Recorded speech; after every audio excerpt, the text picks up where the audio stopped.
Don't set your sights on your 50-pound weight loss goal from zero. That will discourage you because that's going to take a minute. What's up, guys? Welcome to my channel. XOXO Shiba here. If you're new to the channel, hello and welcome. And if you're an OG subscriber, what's good? Welcome back.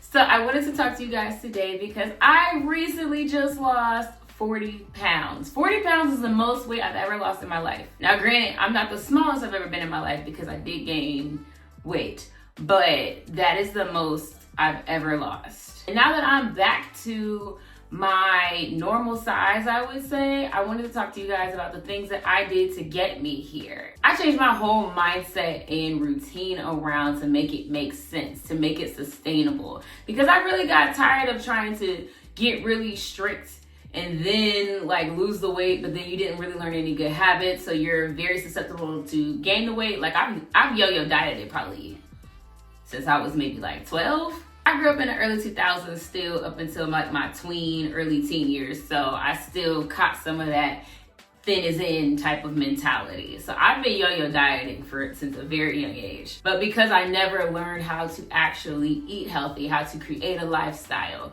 that's why I went up and down like all the time. I won't say all the time, but definitely a few times in my life since that age. Which led me to want to share with you guys 5 mindset tips that helped me to lose 40 pounds. The first one is make fitness doable.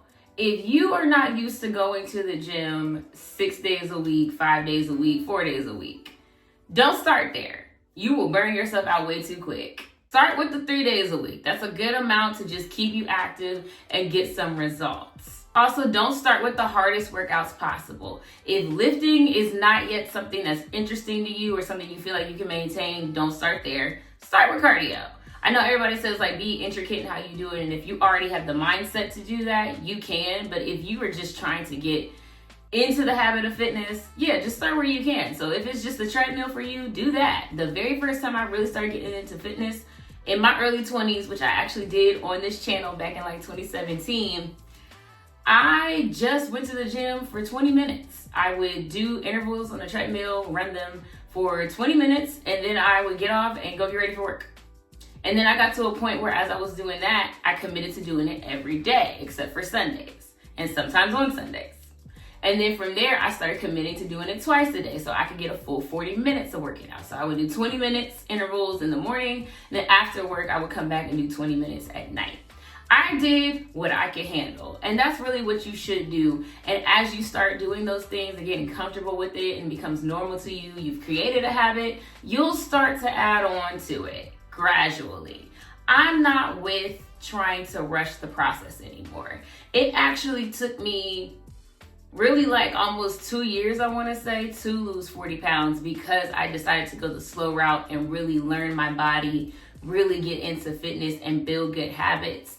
And essentially the weight just started coming off because it was matching up with the habits I had created. Number 2 is think abundance over restriction. That was a big game changer when it came to eating. I stopped thinking about diets. I stopped thinking about what I couldn't have and the amount of calories that I could not have and things like that. And I started focusing on my macros of what do I need more of. 9 times out of 10, you probably need more protein. So you can actually set your goal on hitting your protein goal over trying to hit a restricted amount of calories. You're still gonna have to have your calorie restriction because that's how you lose weight, but you don't have to put your focus on what you can't have. Put your focus on what you need more of. You need more micronutrients, so put your focus on getting more vegetables on your plate that you like. Bootables are great for that because it feels like you're just eating a regular Mediterranean or healthy meal. I mean, not all bootables are Mediterranean, but you know what I mean. It makes you feel like you're just eating. You want to create meals that make you feel like you're just eating and not I'm on a diet. And you really want to do that because once you're done losing weight, you want to build those habits that are going to help you to maintain. So you want to start figuring out how can you eat the things you like the majority of the time. That's really what it comes down to, is making sure that you're eating healthy the majority of the time. Then you don't have to really think about it that hard. Think about the meals you love and enjoy and think about how you can make them lower in calorie and higher in protein. I love Mexican food. So when I do tacos, I'm getting those low carb tacos because they're low in calorie and sometimes even higher in protein. And that way I can use my 96% lean ground beef. Aldi's is your friend when it comes to trying to eat clean. You can get a lot of the clean eating foods that are high quality for a way better price. I pay like $6-7 for a pound of 96% lean ground beef, and that's great compared to what it could be if I went to like Kroger or something. But with that, I do a lot of taco salad bowls. Sometimes I'll have rice in it, sometimes I won't, depending on what I'm on. I replace sour cream with non-fat Greek yogurt. Less calories, and it helps me hit my protein goal. If I go to Chipotle, again, I'll replace the sour cream with non-fat Greek yogurt. I do not give up cheese. I love cheese. I can do it. But I did give up the sour cream. Give and take. And I also gave up the chips.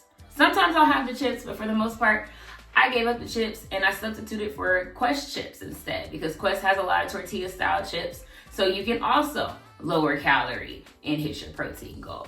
Protein pancake mixes, things of that nature. There's so many substitutes out there now. Quest is actually one of my favorites for substitutes because they really have substituted all snacks. If you're a snacker, get into Quest. Their peanut butter cups really taste like a Reese's. Their chips to me are enjoyable whether or not I was on a diet or needed protein or not. They're just good.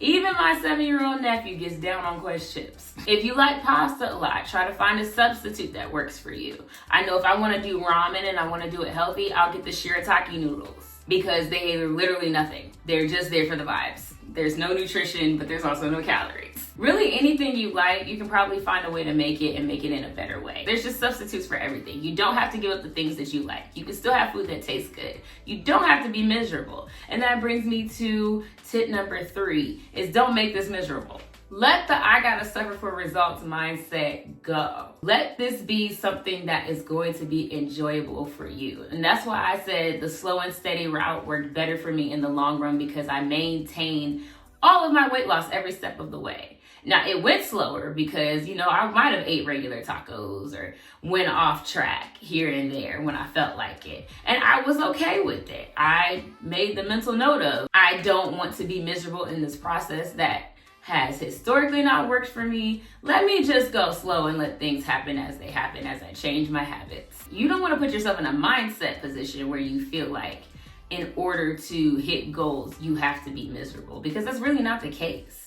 And honestly, it makes it short term, even when you do hit those goals. You're more likely to gain the weight back when you've made it a miserable process because you're always going to lean back into what was making you comfortable and what was making you happy. And it was probably not what you needed to be eating or what you needed to be doing for fitness. So doing things like Zumba, if you don't like traditional cardio, taking classes, if you're more of a social person and you want it to be more of a social time, you can do that. It's very fun to take classes. You make a lot of friends. It's more of a extroverted thing to do, and you're still getting your workout in. You want to make all of this something that is enjoyable. It's not going to be enjoyable every single step of the way every time. Sometimes you are going to have to put in that discipline, but if you're always running off discipline, you're going to burn out. Trust me, I know.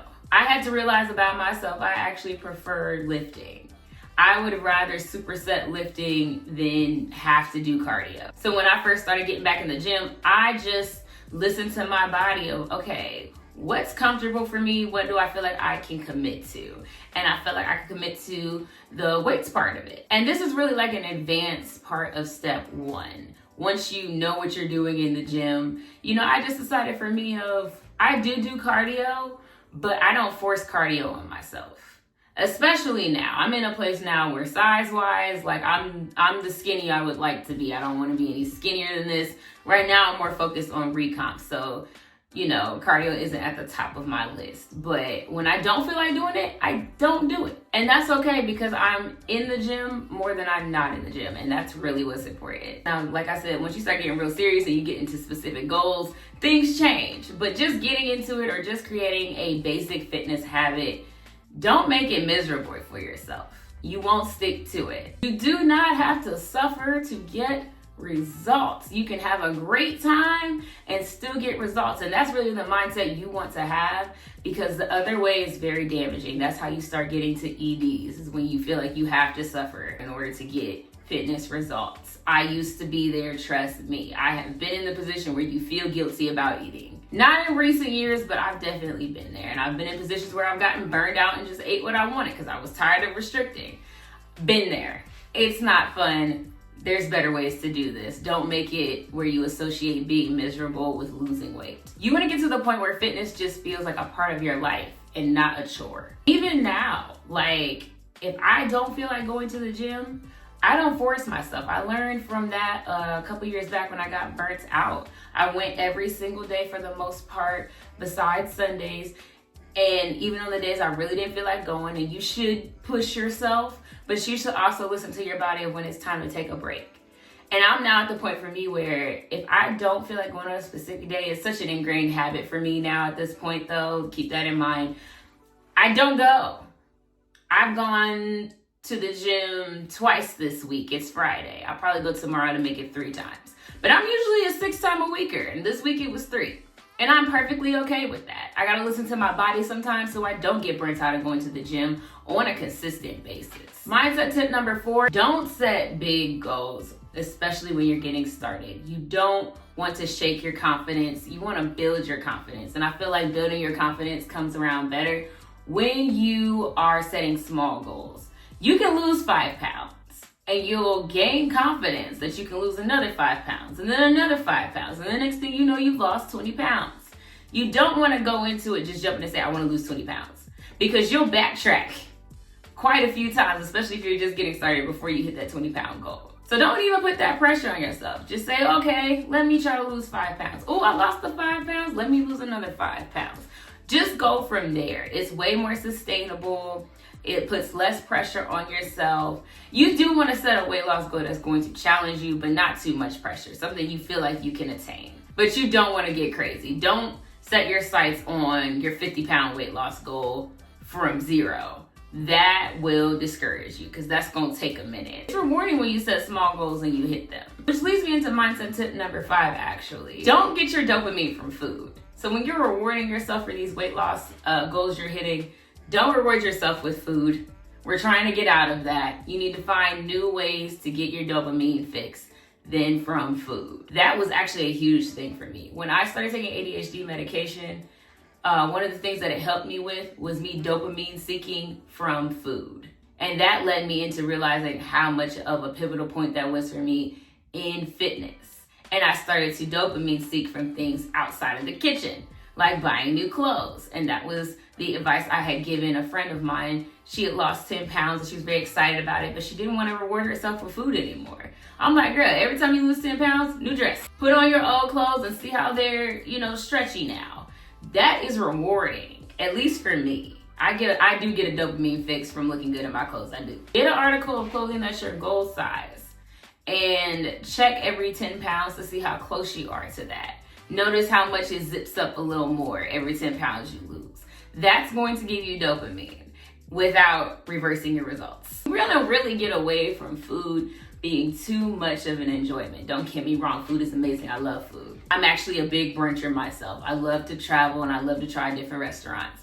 But you don't want that to be the focal point of your joy. So I know I always talk about this in different videos, but like meditation, find the things you enjoy, things of that nature. Where do you get your dopamine from? You want to pay attention to that and try to pivot it away from it being donuts and cookies and cake. And I started to notice after a while of really hitting my goals and seeing results that the dopamine of getting results was more of a factor for me than needing to reward myself with food that was going to set me back. There's really no dopamine fix, to be quite honest.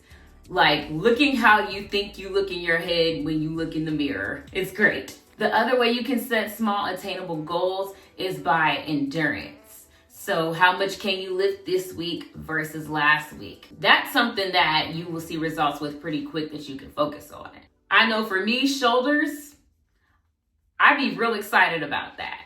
I went from the 5 pounds on my shoulders to now I'm up to, I can somewhat get the 10 pound up there, but I started at the 5. Then I moved up to the 7.5 and now I'm on the 10s on the shoulders. Not trying to get too crazy because I don't want super broad shoulders, but I did want them to have some, strength in them. I know I just talked about it in the other tip, but another thing that helps give me dopamine is when I realize I have hit another level in my strength. When I can go up a weight, I'm so excited for me. I'm Wonder Woman now. And as time goes on and you really get into your fitness journey, if you made it enjoyable, it'll start just being enjoyable on its own, and you won't have to have so many mindset tips and ways to trick yourself into doing all of these things. It'll start to just come naturally to you. And I know it's tempting to want to lose a lot of weight in a short amount of time, but I am telling you, if you want a sustainable weight loss, if you want to really change your body, number one, focus on building muscle, and number two, take your time. As someone who has done this a million times over, trying to do it fast and restrictive, take your time, enjoy yourself, build muscle. That's the best thing you can do, and that's the best results you're gonna get. If you have any tips that I did not mention, drop them down below in the comments. Thank you guys so much for watching, and I will see you guys in my next video. Bye. If you don't put up a